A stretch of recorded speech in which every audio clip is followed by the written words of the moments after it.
In today's video, we will be going through a 2021 American horror and thriller movie called Malignant. Spoilers ahead. Watch out and take care.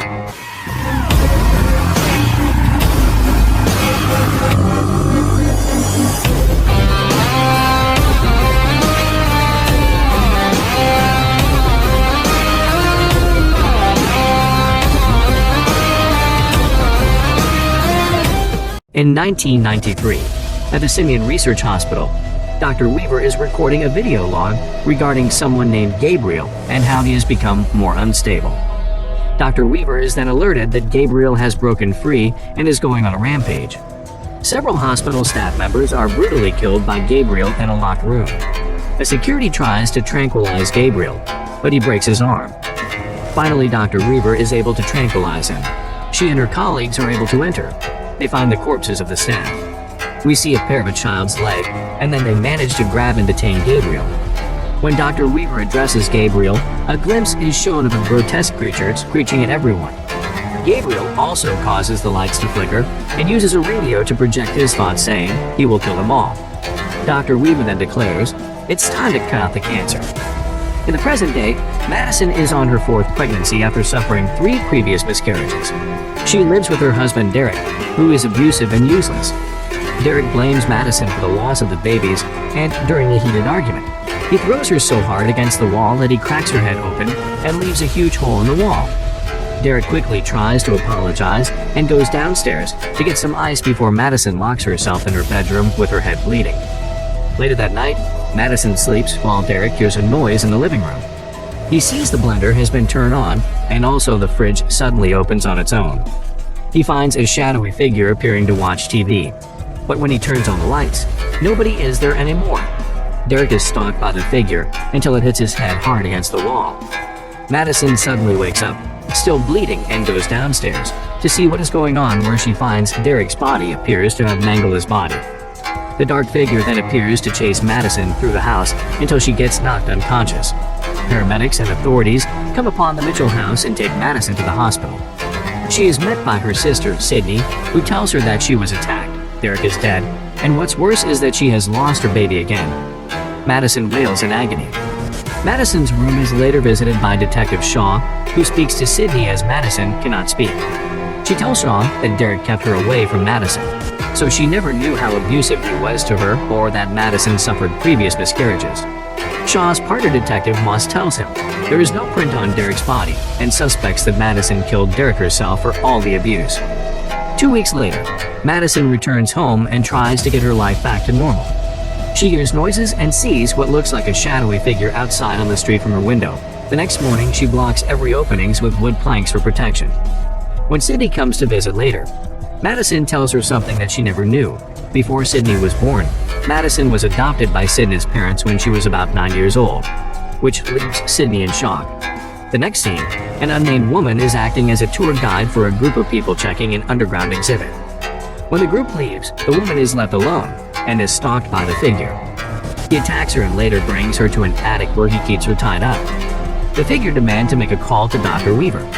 At her home, now aged Dr. Weaver gets a call from the figure and hears it's time to cut out the cancer. She quickly remembers and brings out a file, looking at a picture. At night, Madison tries to do laundry, but she is startled when she sees what looks like Dr. Weaver yelling at her, asking why she is in her house. Madison then sees the figure approaching Dr. Weaver. Madison remains frozen in place, and the surrounding transforms into Dr. Weaver's house. Through a staticky television, he utters the words, "It's time to cut out the cancer." Dr. Weaver knows it's Gabriel, and he proceeds to throw her around and grab a pointy trophy to stab Dr. Weaver to death. Madison suddenly finds herself back at her house, and Gabriel then takes the sharp end of the trophy and makes his own weapon out of it. Shaw and Moss later go to Dr. Weaver's home and investigate the crime scene, finding a picture of a girl named Emily May and then taking Dr. Weaver's patient records as evidence. Dr. Victor Fields, a former colleague of Dr. Weaver's, overhears about her death and is mortified by the circumstances. Dr. Field is stalked by Gabriel as well as he settles in for bed. Madison tries going to bed, but sees Dr. Fields in the bed next to her as Gabriel takes his weapon and proceeds to gruesomely stab Fields in the face and neck. Then Madison suddenly wakes up from her bed. Madison and Sydney go to Shaw and Moss with a description of her vision. They find the apartment building, but Shaw and Moss are forced to go knocking on all the doors on the top floor until they find Fieldsey's room and discover his corpse. When they go back to the station, Madison tries to identify the killer, but can only come up with a monstrous facial description. She goes to the bathroom and gets a phone call from an unknown number. It is Gabriel speaking to her, telling Madison that her real name is Emily. Madison addresses Gabriel by name, meaning she does remember him. Madison and Sydney go to the home of their mother, Jean, who becomes mortified when Madison brings up Gabriel. She gives the ladies a videotape of Madison as a child after her adoption, who appears to be talking to Gabriel as though he was an imaginary friend. Another tape shows Madison on Christmas talking to Gabriel on the phone and asking him not to kill baby Sydney. Shaw does more research into Dr. Weaver's work and learns of another colleague, Dr. John Gregory, involved in procedures with Gabriel. Sure enough, Madison sees herself in Dr. Gregory's home, just before Gabriel gets to him. Shaw finds Gregory's address and attempts to find him, but he ends up too late and discovers Gregory's corpse in a bathtub full of blood. Madison still finds herself seeing the scene in the bathroom as Shaw enters and tries to warn him as Gabriel appears. He nearly kills Shaw, but he shoots at Gabriel, who proceeds to flee through the fire escape. Shaw chases him and ends up in a dark alley where Gabriel nearly gets him again, but the villain ends up escaping. Shaw and Moss meet with Madison and Sydney again, plus a hypnotherapist, as they try to get Madison to remember her childhood connection to Gabriel. They know now that Dr. Weaver and her team had Madison, or Emily, as a case study. Madison remembers that Gabriel would speak to her as a child and do bad things that she would get blamed for, like putting his finger through a cake or even going as far as to get Madison to hold a knife and nearly kill her adoptive parents. Madison starts freaking out, saying that Gabriel was always making her take the blame, but she is snapped out of it. Moments later, the captured woman breaks free from her bonds, but as she tries walking away, she falls through the floor and lands in Madison's living room. The woman is taken to the hospital, and Madison is taken into custody for kidnapping. Shaw and Moss interrogate Madison, where she gets angered at the accusations to the point where she yells and causes all the lights to break. Shaw's phone then rings, and Gabriel's voice speaks to taunt them. This shows Madison's innocence. Sydney gets the Simeon Hospital's address, where Madison was adopted, and goes out to find the place is now an abandoned building. She breaks in and manages to find tapes on Emily. She brings them home so she and Jean can watch.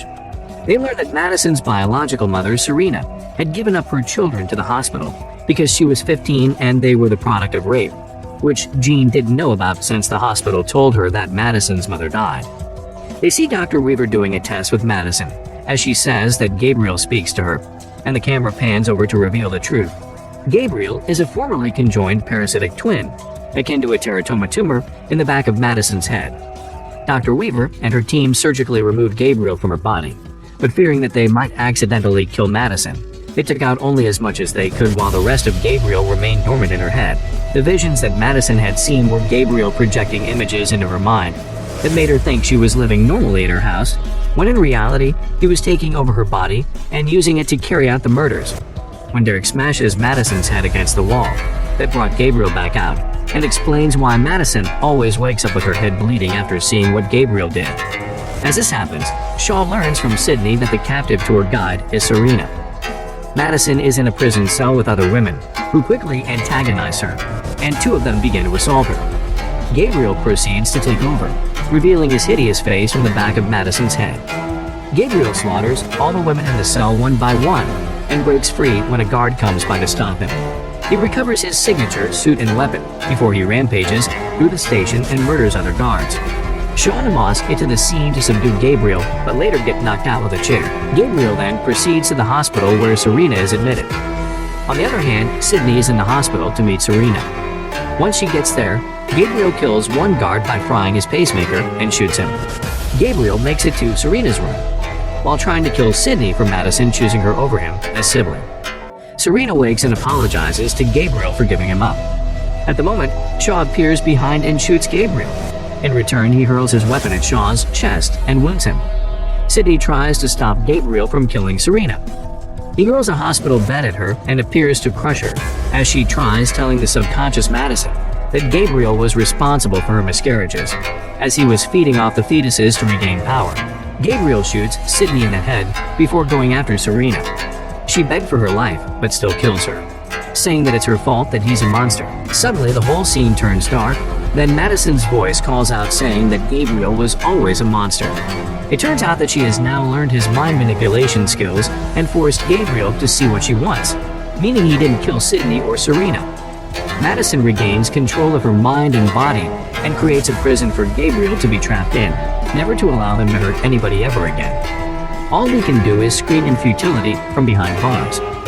Madison helps take the bed off Sydney and she embraces her, saying that she has always been her true sister. Thanks for watching.